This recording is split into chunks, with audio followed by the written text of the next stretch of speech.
Hello there everyone, it is Mitsu here and welcome back to a new video on my channel. Today we will be going through what to expect from Barcelona's new manager, Quique Setién.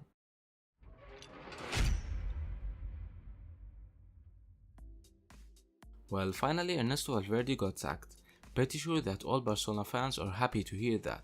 But the question is, was Valverde the main problem with what Barcelona are going through now? Okay, so to make that clear to you, there is no doubt that Barcelona had to sack Valverde a long time ago. To be honest, I see that Valverde is 90% of the problem.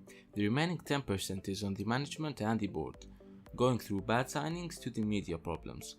Well, am I saying that there is no blame on the players? Alright, so for me, I wouldn't blame the players for playing bad football week in, week out. The players would be blamed if they performed badly in a match or two. But playing badly for this long time, the manager is the one who should be blamed. The good news is, that's from the past now. Valverde got sacked and everyone is waiting to see what would Quique Setién add to Barcelona. To start things off, let's say that Setién has never managed a top class team before. He also never won any award as a manager. Well, is that a bad thing? It can be, but would that affect the team on the pitch? It won't. Now let's move to the tactics that Setién uses.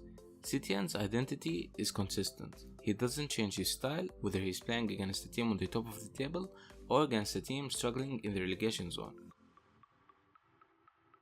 Setién uses the 4-3-3 formation and starts all the attacks from the back. His side is always position based and never depends on long balls. The center backs drop deep to get the ball from the goalkeeper, while the defensive midfielder drops too to help get rid of the pressure applied against them.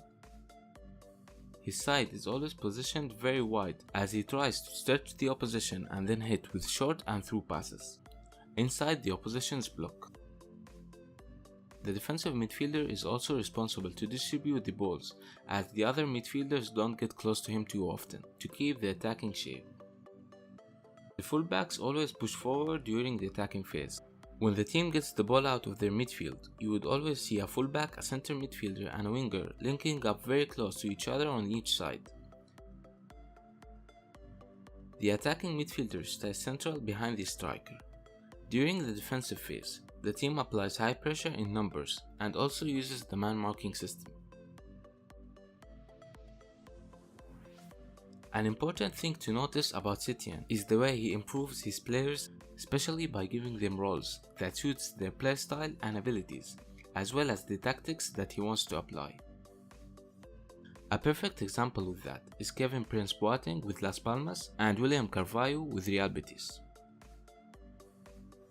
We have all seen what was going on lately with De Jong and Valverde. Unfortunately, Valverde had one of the best midfielders in the world, but he was literally wasting him. He wasn't giving him neither attacking responsibilities nor defensive ones. De Jong wasn't performing at all, and instead of having his back, he blamed him when he got a red card and said that he resulted in that draw. Only before subbing him off straight after Atletico Madrid's goal, which was one of the 3 goals that Barcelona conceded from the central areas. The areas at which De Jong was not at. Anyway, back to the topic. Setién's style need a player like De Jong, so we would get to watch De Jong playing like the Ajax days again. Setién's success will depend on his way of dealing with the squad he has and getting it to apply his style. You need to keep in mind that these players aren't like those who were at Las Palmas or Real Betis.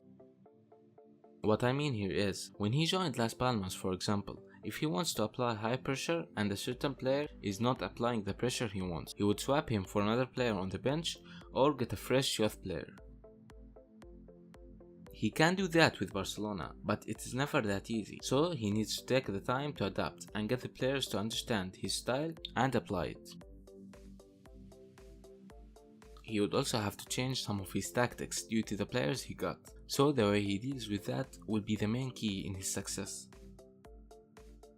Anyway, the team is in a pretty good situation, as he is on top of the table in La Liga, alongside Real Madrid, and the team got qualified for the round of 16 in the Champions League, so he doesn't have any problems regarding that. Well, that was a short analysis of Quique Setién, and what would we expect from him. What are your expectations for Barcelona's playstyle under him? Let me know in the comments down below. Thanks for watching.